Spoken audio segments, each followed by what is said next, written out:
আল্লাহ কেন আমার এই গরিব বানাইলো? এই রাস্তা রাস্তা আমি আইসে পাশে পাশে থাকি। এমনও সময় যায় আমি মানুষের তো খুঁজছে তোকে বাদ খাই, এমনও সময় যায়। আজকে 4 বছর হয় আমার ছেলে বললো না যে তোমার মা তোমার 10 টাকা দিলাম, বোঝা গেছে কয় না যে মা তোমার 10 টাকা দিলাম, কোনদিন বলে নাই।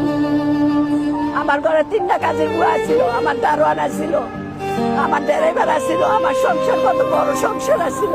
মেহমান অতি পুরা মতলব খানার মেহমান আমার ঘরে।